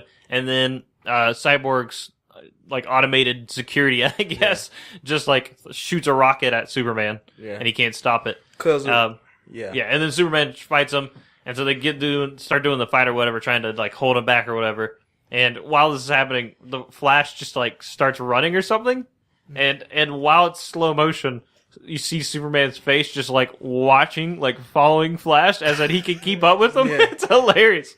It's like really good physical comedy. Yeah, it was really good because the reason Superman started to get mad at him was because he doesn't know anything. Like he doesn't know who he is. He doesn't know nothing. But it's just that he was just like, he was x-raying them and he saw like Aquaman's heartbeat. His heartbeat was being fast. Right. And Cyborg knows that too. Cyborg was like telling Aquaman, like, you need to calm down. Like, you worrying him because you're getting to like, your heart's being too fast. You need to calm down. Yeah, you're freaking him out. Aquaman say, no, he's freaking me out. Like, he does not recognize us. He doesn't know who we are. and Aquaman had a good point. Like, this man is stronger than all of us and he doesn't know us. And that's when, Cyborg's, his mother, well, his automated security thing. Yeah, automated security system started to go at Superman because he noticed that Superman was was like getting ready to fight too, or something. Intensity levels was rising. His cyborg suit noticed that. So they all basically, like you said, try and fight Superman. Epic scene to show how overpowering Superman is to them. Like, yeah, it really does. That was. I wish he would have had like more of a struggle with Steppenwolf, but I like this fact that they show how overpowering he is. overpowering he is to them, and show you like that's just why they need him. Cause like how Wonder Woman throws her whip and tries to bring him forward, and he only takes a step forward. She's usually yanks people up, but he only takes a step forward, and he pulls his wrist back and he grabs her. Aquaman tries to come over. He grabs Aquaman by his throat, and Cyborg tries to stop him. And that's when the scene when Flash came and ran around him. And like, I just love the scene so slowly. Like, they didn't even make him turn his head. They made him move his eyes first. His eyes first, which was so epic to show you that. And then how he threw him off and tried to chase Flash, and which was an epic scene to show that Superman is fast enough to move in the same space as Flash, but he's not faster than Flash. Yeah, he couldn't catch him. Yeah, he still was unable to catch him. It would show you he's fast enough to move in the same space, but he's not fast enough to catch him. And it was just like epic scene. Another demonstration of strength was when Wonder Woman and Superman were headbutting each other. How she headbutted him and he flew up and headbutted her back. Yeah, that was. And then you had Batman come up, and this is where he's starting to remember. And this is a really good scene. So you get two really good parts here. For me, another one of those really good quotes or dialogue from this one is when he sees them. He's like, "I know you," and he says, "You won't let me live, and you won't let me die." I thought that was a fucking awesome. Right, where he was like, "You don't want me to live, but you won't let me die," or something like that. Yeah. Yeah, I like the fact that was the last thing you remember because that was like the last heated moment he had. You get what I'm saying? Yeah. So I like the fact that he remembered that. And he proceeds to beat up Superman or Batman a little bit, or he's about to. But this part I also it shows Batman.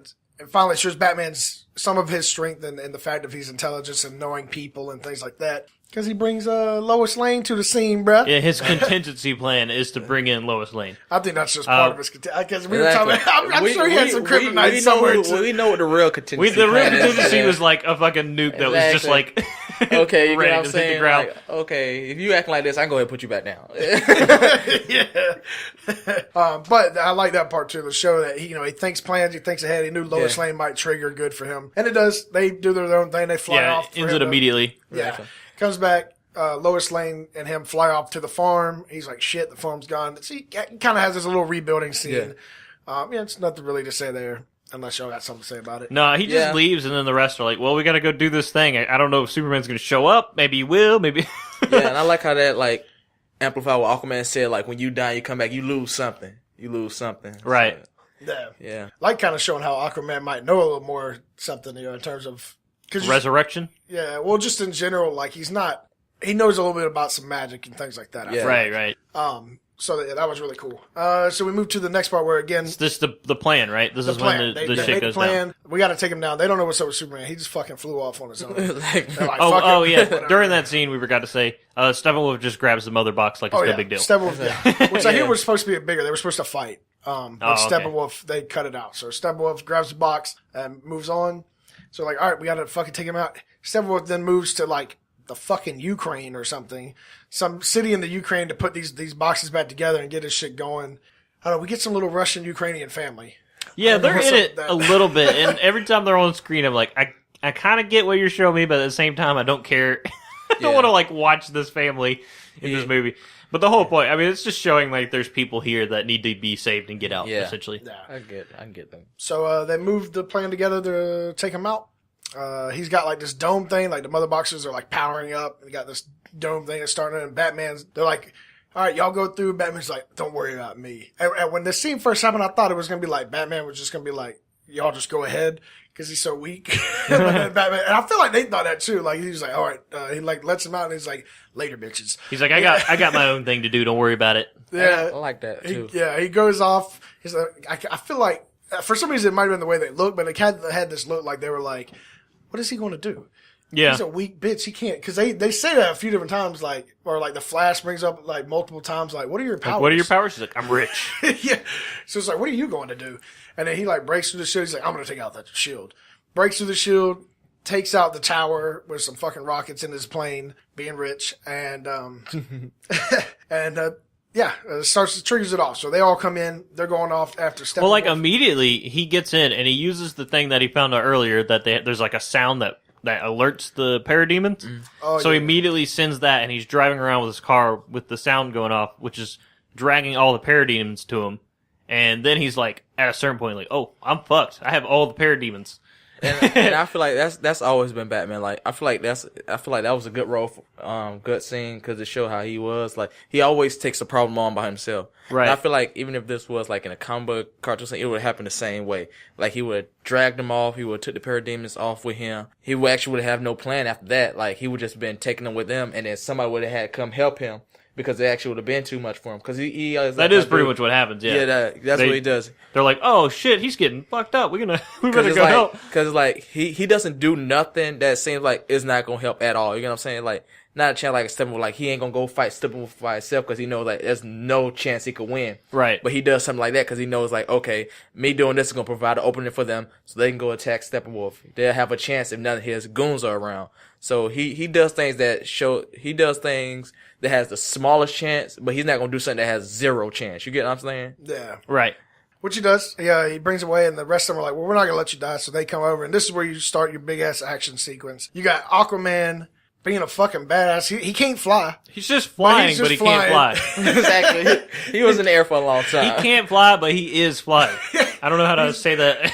He jumping really high. Yeah, where he's like jumping off of shit. He's like not jumping. He's like just he's gliding at people and then getting caught and then gliding at other people. Yeah, so like he's gliding, fighting one little flying parademon to the next one, essentially like jumping from one to one, and then like he'll fall and he'll just be gliding to the ground. But I guess he's good enough, or he's strong enough that he can just hit the ground and be like, no, it's not really a big deal, Because I mean, you kind of see it happen at one point. Yeah. But then like. Cyborg's flying around like he's Iron Man, and he catches him and he's like, "My man!" and they fucking go off and attack some more. He like lands on one and they're like 10 stories up, 15 stories up, and they like crash through a building. He just comes out and walks out like, "Hell yeah, let's go."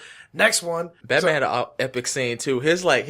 He was drifting the heck out of that car, man. I mean, whoa. Cause like, it was this one scene where it's like, this building and it had this like huge pillar on top of it. And Batman still has parademons falling behind him. And Batman like shoots this pillar down while he's like drifting around this corner. And then when he drifts around the corner, now he's going backwards. And while he's going backwards, he's shooting the parademons in front of him while the pillar falls on him too. And then he just turns around and he's like, it was like a cool scene. Yeah. That's what I'm saying. I wish like that scene happened, and then the next one, because what happens to his little car? Something happened, right? I don't remember. I think he drove it into the building where Steppenwolf was, where the big place where Steppenwolf was. I think his car gets fucked up before that. Yeah. Though. I mean, I don't remember where. I don't know. I remember the parademons messing with it, but I don't know if they ever actually stop it. Yeah. Well, I don't know, but this is what that scene where I was talking about earlier. I wish they would have like blown up one and they came out in a super suit. Right. So he does his thing. Wonder Woman's killing some shit. Flash is he's not killing anything actually. I think Flash and Wonder Woman are going to the inside, but then they realize that the city or the people that are in the city, there's a few people that were in the city and they're escaping, and like the mother box is like sending out like fucking roots or something like, that are just destroying everything. Yeah. So then they send a Flash on to save the people. They're like, Flash, go save those people because you can't fight. Right. You're just going to trip over your own feet. And he runs the wrong way. Yeah, he is the fastest one at the time. Oh, yeah. Superman hadn't come yet. So he goes off to save the people. Yeah. I guess, do they kill all the parademons? Because they don't... Do they fight even more? I guess they do fight more when they're inside. Batman's struggling. Yeah. Fighting them. He's like punching them, but like not doing much. I mean, they're parademons. He's human. I feel like he should have been doing more. I mean, I like the fact he wasn't able to do too much with him, but he was still able to work with him. And that's like, it's like they're not human. Like if they were human, they'd be getting beaten. But it's like, it could have been nice to have a scene of him like somehow rounding them all up and then like plates an explosive and like pushing them or something. Yeah. I don't know, something cool like that. Anyways, they get in, they're fighting Steppenwolf now. Cyborg's connecting with so the whole scene here is they're trying to get Cyborg connected to the box because he's gonna like prepare the box to be detached. Yeah. And so he's doing that, and so they're trying to fend off Steppenwolf so the boxes can't finish their connection thing and blow up the fucking world or whatever. And they're fighting. They're kind of getting the ass beat, but Wonder Woman and Aquaman are doing some shit. Yo, Aquaman's got that trident, bro. He's like swinging that bitch around, slapping him in the face. He was working it. But overall, they were still getting. I mean, they're still not going to beat. be able to fight Steppenwolf. Exactly. It was a type of thing where it's like they were the bugs and Steppenwolf was the boot, and you know how sometimes the bugs move a little too fast. Yeah, that's how it was. Like Steppenwolf was having a hard time defeating him, but he was obviously still stronger than them. He was still the foot. Yeah, he was still the foot. The bugs weren't doing shit. Exactly. And so this is when Superman finally got finished with his little love date with Lois Lane or whatever is going he's on. like, yeah, I guess I should go help him out, whatever. And Superman shows the fuck up, and holy shit. Steppenwolf was true to be scared of Superman. He couldn't even hold a fucking, like, Superman was playing with Superman shows up and he's like fighting Steppenwolf, and then he's like, there's people being hurt. I'll be right back. And he like leaves, saves the people, and then comes back. Like, when I first saw Superman come on the scene and punch Steppenwolf, and Steppenwolf bleed from his mouth, like, oh shit, we might as well leave. But it's like, that's like a Carolina game the other day. But I don't like the fact that Lois Lane was like, I wish Lois Lane would have been more of like, she didn't want Superman to go. You know what I'm saying? I wish she would have been more like, don't go. And then he would have been like, you know, I have to leave. I wish he would have been the one to initiate the fact it was that sort of the other way around, where she was like, I hate to do this, but I know I gotta let you go. But I was like, no, it usually be the other way around. Like, Lois Lane would have been like, you don't have to. The world can end, it'll be fine. It's like, not like that. Not like how his mom said it. Like, I didn't like how his mom said it. I wish his mom would have like pushed more like, you need to say like, you have all this power and all this responsibility. You need to do something. Right. As my son. And something like that. But it's like, I didn't like the fact that she initiated it first. Like, I wish she would have been saying some more, like, I wish Lois Lane would have been saying some more lovey-dovey stuff. And he would have been like, and he would just initiate it, like, you know, I'm going to have to go. Like, I have to fight and stuff like that. And she would have been like, I don't want to lose you again. You know what I'm saying? Like, cause usually, like, a woman wouldn't want you to go out there and fight again after you just died. Exactly. You know what I'm saying? So a woman will, if anything, would, like, want you to stay and just, like, stay away from her. But it's like, it's the only thing you can do.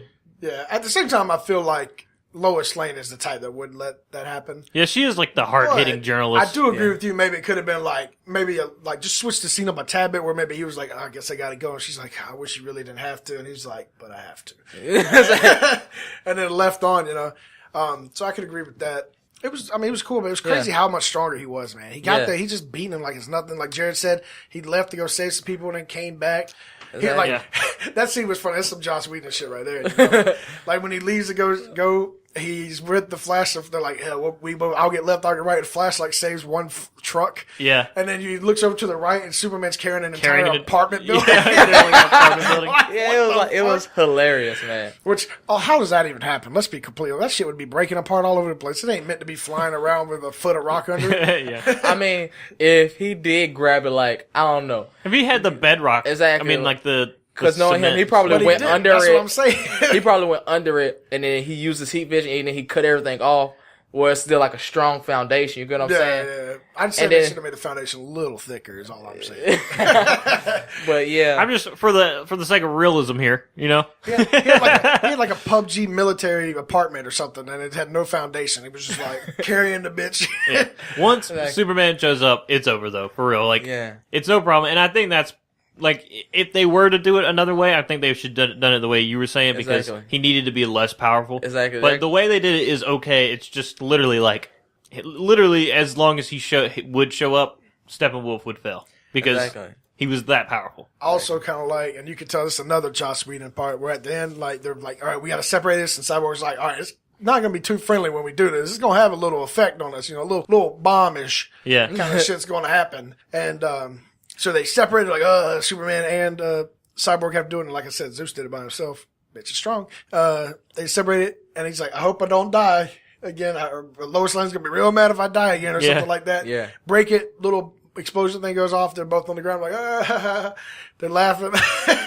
And then he's like, oh, no, I really do wish I was dead. Right. Which I kind of like that part. I saw some people didn't really like it. But for me, I was like, that's funny as shit. He's like joking around. Yeah. I feel like if you just came back from the dead, I feel like for me personally, it could be different for others, obviously. But for me personally, if I just died and then came back, I'd have some serious dark humor going on, and I'd be making jokes like that. I liked it too. And I think that's probably it. I mean, like I said, Superman comes, he finishes the deal.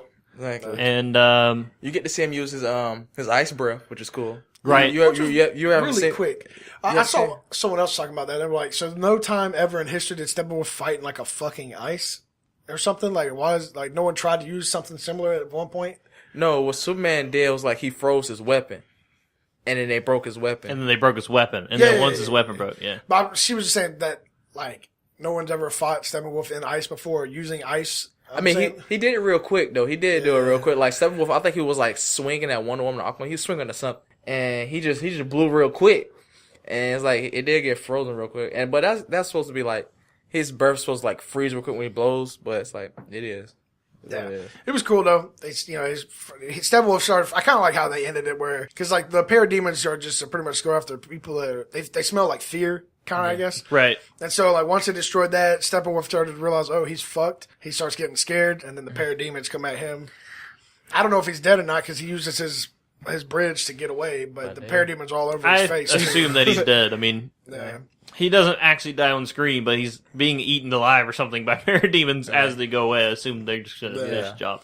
So that's pretty much the end of it. What? Anything else happened at the end? No, until the the epilogue essentially. Yeah. Which So we have a little after cut scene where you got the Flash. That's definitely Joss Whedon. Flash and Superman are having a race to one of the coast. Yeah.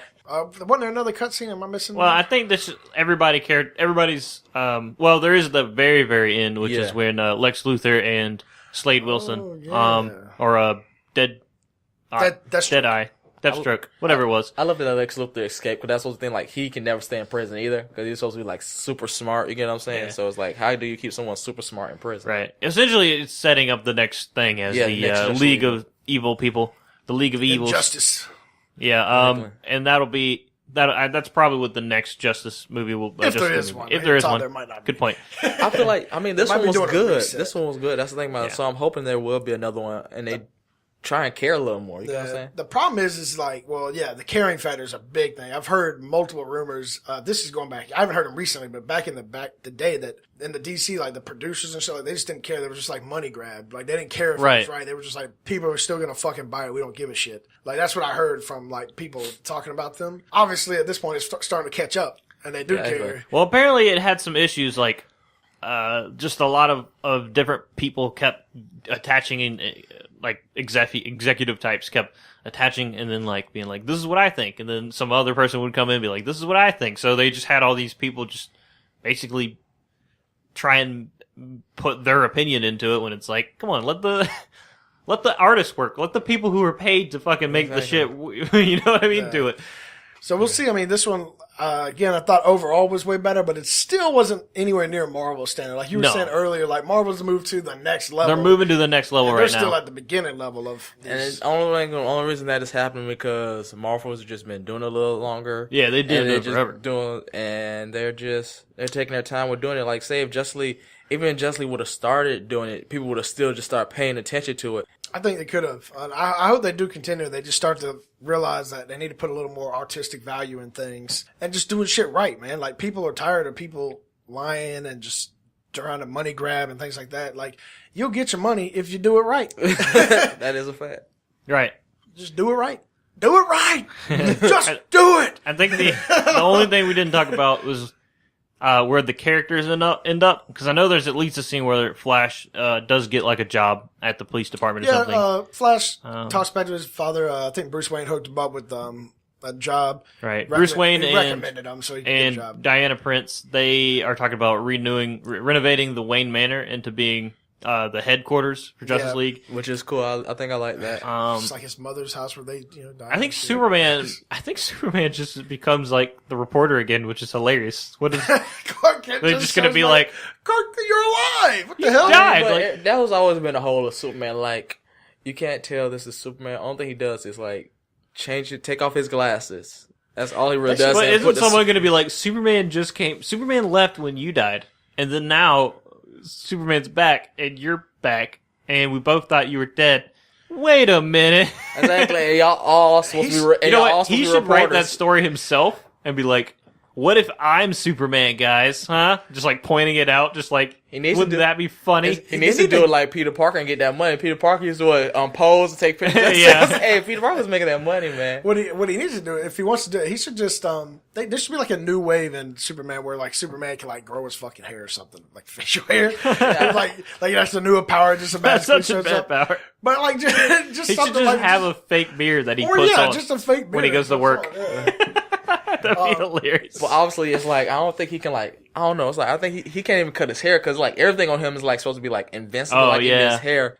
I was watching something. Because the Kryptonians had to have some way to cut it. They have like, Well, they weren't over superpowered. oh, that's true. Yeah, they well, were- they were still powerful. It's but they him weren't- being on Earth that makes him so powerful. No, they weren't super powered. They weren't his level, but I'm pretty sure in the No, they were just like normal.